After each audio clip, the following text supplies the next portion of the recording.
find an association. It's going to help people associate you with something very, very specific. And when they need help, when that topic comes out, you're going to come to their minds. Knowing that we've done this consistently for a long period of time and we built these relationships. And on their end, they can trust our system. They can trust us as people, as business people, if we end up working together. What words or ideas do you associate with me, my brother, and our work? Number one, content. Let's go, baby. Oh, let's go. You're doing a better job than I am. Guess what? There's a lot of people publishing valuable content. Even besides that, how do you differentiate yourself? Also, valuable means different things to different people too. And this is obviously going to depend on what is your thing, right? What is your niche? What is the thing that you want to do within that niche? You need repetition. It's going to seem a lot to yourself because guess what? You're the only one that listens to 100% of your message. And one more thing that I actually didn't really think too much about until we've got some Hey, fresh new I'm young Luis. talent And doing some I'm things that I Luis. know you haven't And you're heard listening to the before. Content is Profit podcast. Hey, how you doing, Fonzie? Welcome back to Content is Profit. Everybody listening, has my favorite show says like good morning, good afternoon, good night, whatever you are. what show is that? El Profesor Briseño, bro, the Spanish one. I don't know. I don't listen to that. But They have like 2,000 episodes. He's funny. He's smart. They started in radio and now they transitioned to podcasting. He's doing comedy shows all over the place. I know. It's been a while since I heard him, but you know, there's so many shows I want to listen. Not that much time, but you know, this is one that you should have in your rotation and you should be listening to. And if you're listening to this, then we greatly appreciate it. That's but right. Today we have an episode Fast and Furious, episode inspired by one of our network team members. I know, but a little bit, hold on. Where have we been? Because I know like the publishing has been a little bit inconsistent. I'm going to raise my hand. That has been me. We've been in events. Fonzie was in Virginia last week. I was here in the studio. We went to Fun Hiking Live for a day, connected with every single person. So if you're listening and you were there and you missed me, I am so sorry, but I was there for a day. Just send me a DM and we can meet electronically. I'll buy you a coffee. What about that? Cool update. Let's get into it. Let's get into it. Let's get into it. Today we're going to be talking about the power of association. And when I said that, my brother was like, yeah. And I knew which association he was talking about. He was talking about associating yourself with other people. But this is not about association. Well, not really. No? No. I'll tell you after you tell me. I told you it was about, I thought it was Don't about that. assume things about me. I know. Assumptions are uncommunicated commitments. I don't know. I know. That's actually expectations. I know. Expectations are uncommunicated commitments. I know. Now, that being said, we're going to be talking about association, the secret to organic growth. Again, quick hat tip to what is his name? I forgot his name. Wow. Jake Klaus. Jake Klaus. Wow. I know it's Jay, but I didn't remember his last name. No. Hat tip to Jake Klaus for the inspiration for today's episode. Yeah. Right? He put this on his newsletter, Creator Science. So go check him out and read the essay. Is really, really good. But pretty much, you know, to give you a little bit about context, what he's talking about is, does people associate you or your brand with a word, right? Or with a niche? Great example that everybody knows about is Kleenex, right? When you say Kleenex, people know you're talking about tissues, right? When you say Dove, people know you're talking about soap, right? So You say chiclets, you know your gum. are those even here? I have no idea if those. I've never seen those in here. The chiclets? No, that's right. Yeah, those are like in Venezuela. Well, Canada, because Katie knows. But Trident, you know, is gum. Yeah, but you know? when you say chicle in Spanish, that that's literally the translation to gum, but it's because of the brand. I know, which is crazy. Which is pretty interesting. So, again, why does that happen? And I'm going to quote Jay's, text here from his essay, right? But he says, I'm actually looking at the wrong side. There we go. There's a concept in psychology called cued recall. It's our ability to retrieve information from our long-term memory using aids or cues. When people ask for recommendations, they use specific words, and those words serve as cues. People use their cued recall to think of recommendations associated with those cues. When your name or your work is associated with a specific word, that's what brings you to mind when the cue is presented.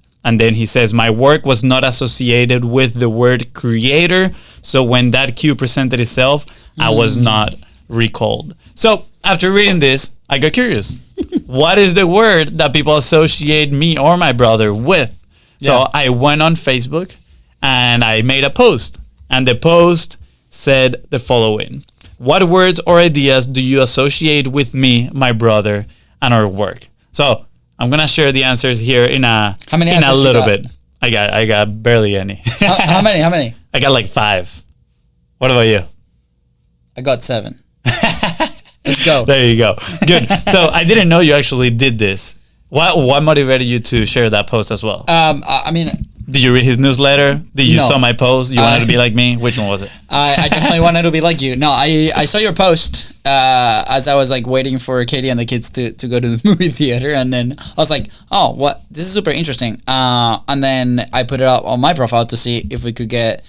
I wanted to see if the people that follow you, like on your Facebook, because this was published on Facebook, right? Yeah. Will have a similar thing on ours, on my side, and. Then I was gonna ask you literally today. I was like, what's about that? Like, what was the purpose of it? And I was just curious to see if we could get answers from both angles. Yeah, I'm curious. I'm curious to see your answers. But before that, I'm gonna share 3 steps on how you can create association, right? Like, and how you can create it on a purposeful way. I think it's a good exercise for everybody to reflect on, because I feel like we did it, especially back in the day when we were working with Steve Larson, right? When he was our mentor, and he was talking about the blue ocean and differentiating yourself, right? When we talked with Todd Brown on the podcast, like, what is your unique mechanism? I think that's part of it as well. Your unique mechanism can be your association, right? Like that differentiator. So how do you do it? First of all, is to select it. You need to select what is that thing you want to be associated with. Obviously, the broader it is, right? If we say content, guess what? We're going to be competing with people like Mr. Beast. It's going to be a battle that we're probably going to lose right now, right? Starting right now. He doesn't know what's coming for him. He doesn't know what's coming. But, if we also select something that is extremely, extremely niched, it might take a longer time for us to develop that association, just because there might not be that many people aware of it. So we want to find kind of like a intersection. And I think Jay's example is pretty cool. He's actually creator science, right? So he's like a scientific creator, and he actually does that. It's kind of like the breakdown of content. Is he the only one that does that? No, but I think he's the only one that takes that approach or that claim that name, right? And I think it's very, very interesting. So number 1 is select. Number 2 is express it. And express it talks about how are you going to portray this association to the people that you're communicating with, to your audience. And you need to find a way to differentiate from others at the end of the day, right? Like, how are you expressing it? Not that it sounds just like anybody else. And let's be real, there's a lot of valuable content nowadays. People tell you got to publish valuable content, but guess what? There's a lot of people publishing valuable content. So even besides that, how do you differentiate yourself? Also, valuable means different things to different people too, right? Like, so, for some people, valuable means that they get entertained, at the end of the day, for example, right? It might not be just sharing information, right? Maybe for them, value is just listening to something that's going to calm them down. Like, who knows, right? And this is obviously going to depend on what is your thing, right? What is your niche? What is the thing that you wanna do within that niche? Yeah, absolutely. And then number 3 is repetition. And this happened to us actually when we did the 45 Live. It worked. And then we move on to the next thing, right? I think as humans, we're constantly seeking for novelty, seeking for new things. Like, what is the next shiny update? What are we going to put our focus on after this? Yeah. And, we've been listening a lot to Alex Hormozi, especially you, and he talks a lot about do the boring work, right? Like, do the work over and over and over, do what's working over and over and over. And it's the same with this. You need repetition. It's going to maybe look or seem a lot to yourself because guess what? You're the only one that listens to 100% of your message, but people want that repetition. They need that repetition so they can start associating that topic or that piece of content with you. Yeah. And one more thing that I actually didn't really think too much about until I read this, that repetition is actually comforting, right? People might seek for novelty, but people like familiarity, right? People like to be in their comfort zone. So if you are repeating yourself, repeating that message, repeating that association, people might start to find it familiar and comforting, and eventually they're going to be pairing you with that topic. I think we didn't talk about, we're going to talk about this on the show today, but I experienced last Wednesday. I mentioned that I was down in Orlando for Fun Hacking Live. I didn't go for the whole conference, just showed up there on Wednesday. And I think I experienced this repetition and comforting on other people too, right? Because I got there at 9 a.m. By the way, I went to the wrong hotel. Fun story. It's a story for a different episode. But I came down and I started meeting the people from our accountability group, like in person.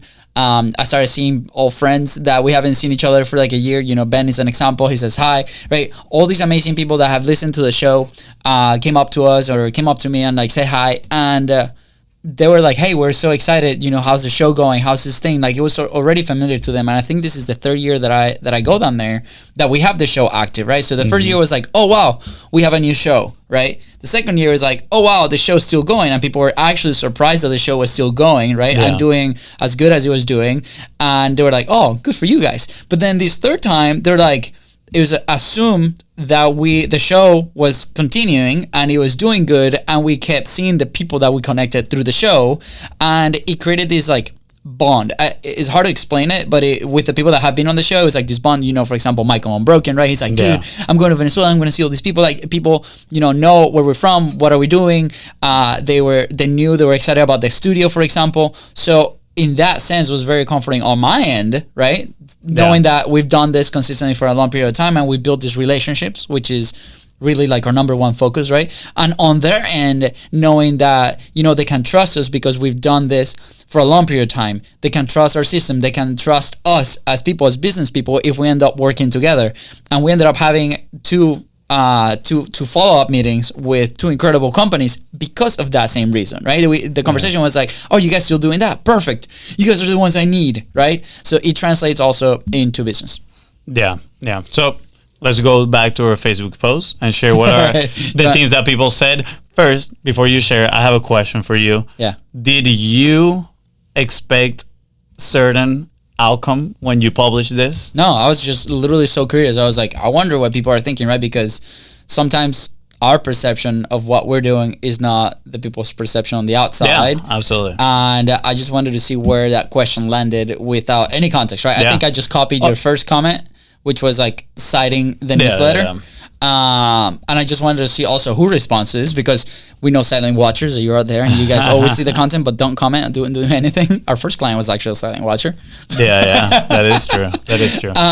So I encourage everybody, every time you see something like that, put something in there. But anyways. Yeah, absolutely. So I did have an expectation. And not an expectation, but I was like, you know, personally, I feel like, especially in the last couple of months with the studio and, you know, content momentum, we've been busy, and probably we haven't, besides podcast content, we haven't really created that much, you know, besides multi-purpose content from our podcast. So I was like, I wonder, I don't think people are going to say what I want to hear, you know, which was the case with Jay.